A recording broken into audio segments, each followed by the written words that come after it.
L'Hebdo africain, notre rendez-vous hebdomadaire en partenariat avec Timbuktu Institute. Chaque mercredi, nous recevons des experts sur les questions stratégiques pour le continent africain. Et aujourd'hui, nous nous intéressons à la lutte contre le terrorisme en Afrique avec le Niger comme exemple.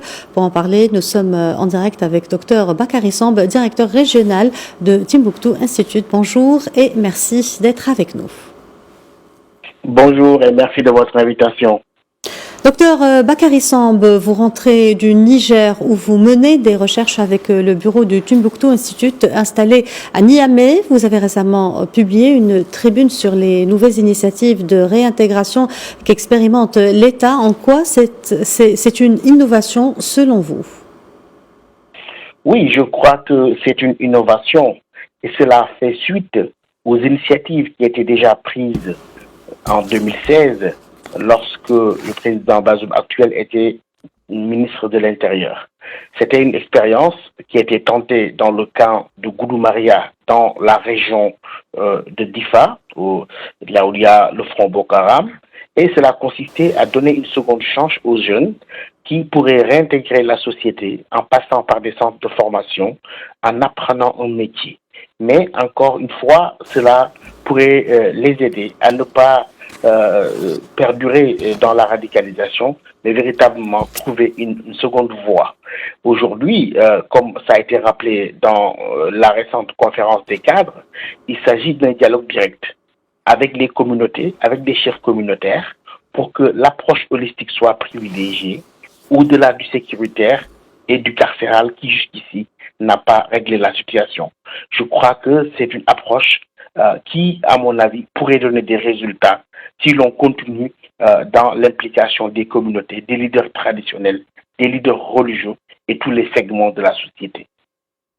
Très bien. On sait que vous participez depuis 2 jours à Las Palmas, à la réunion des envoyés spéciaux de l'Union européenne au Sahel. Quelle est la place d'une telle approche dans le contexte de l'élaboration de nouvelles réponses face aux nouveaux défis au Sahel? Il est absolument nécessaire, comme vous le savez, de réfléchir sur les stratégies qui depuis 10 ans ont été déroulées au Mali et au Sahel et qui n'ont pas donné les résultats escomptés. À partir de ce moment, expérimenter d'autres voies, c'est-à-dire écouter aussi le terrain sahélien, écouter, donner la dignité de solution aux stratégies endogènes, me semble quelque chose de très important. Aujourd'hui, la nature du conflit a complètement changé.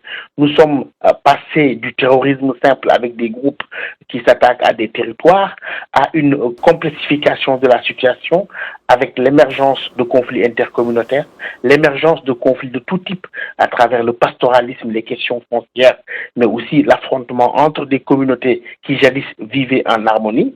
Je crois qu'il est important de revenir sur cette approche holistique, de revenir aussi sur les possibilités qu'ont les sociétés africaines en termes de médiation et de résolution de conflits. Et je crois qu'il sera très très important pour nous d'affirmer cette position-là dans le cadre de cette conférence-là, parce que justement les sociétés africaines, les sociétés sahéliennes ont évolué et il est temps de les écouter. Et le fait d'imposer des paradigmes conçus ailleurs n'a pas du tout fonctionné. Il est temps de voir comment expérimenter autre chose.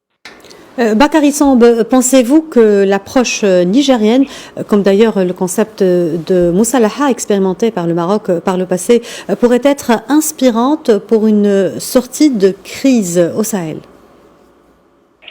Presque au même moment que le Niger, dès 2015, il y a eu cette conception de la Moussalaha qui consistait au Maroc à donner une seconde chance, à réconcilier les détenus radicalisés qui étaient arrêtés pour terrorisme avec leur propre société. Parce que je le dis très souvent, dans le cadre de cette lutte-là, il faut non seulement gagner la guerre contre les terroristes, mais aussi gagner la paix avec les populations locales. Et dans ce processus de réconciliation, qui est très très important, si l'on veut consolider la paix dans ces pays-là, aussi bien l'approche marocaine à partir de 2015 et qui a commencé à être mise en œuvre après vers 2017, que les initiatives prises aujourd'hui au Niger avec un dialogue direct avec les communautés, cette manière de donner une seconde chance, cette manière d'impliquer les leviers traditionnels et les acteurs pertinents me semble véritablement un choix qu'il faut explorer, qui pourrait peut-être inspirer d'autres pays qui sont en pleine crise, comme au Burkina Faso et au Mali, où d'ailleurs le dialogue a été l'une des recommandations du dialogue national inclusif qui a été choisi par les Maliens. Bakary Samb, merci d'avoir répondu à nos questions. Je rappelle que vous êtes directeur régional de Timbuktu Institute. Merci de votre aimable invitation.